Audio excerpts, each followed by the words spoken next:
رحم الله الزبيري عندما قال: ما كنت أحسب أني سوف أحييه، وأن شعري إلى الدنيا سينعيه، وكنت أحرص لو أني أموت له وحدي فدا ويبقى كل أهلي.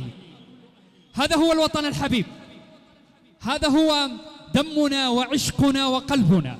فأتسلف منكم كلمة اليمن فقط عندما أقول: حبنا، نبضنا، عشقنا، قلبنا، أرضنا.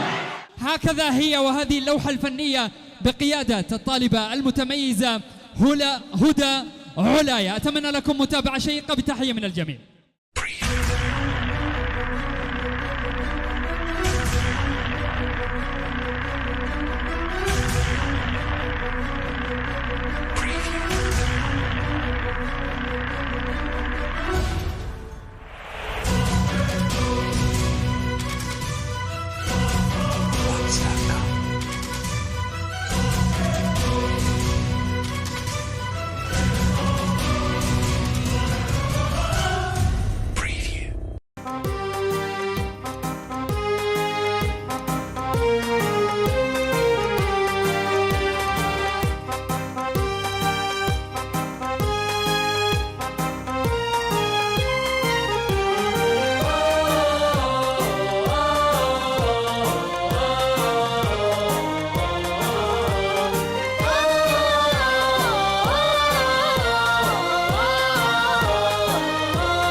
استديوهات أحلى تصوير بقيادة حبيبي والمصور العملاق سامر العبسي، يتفضل معي إلى المنصة.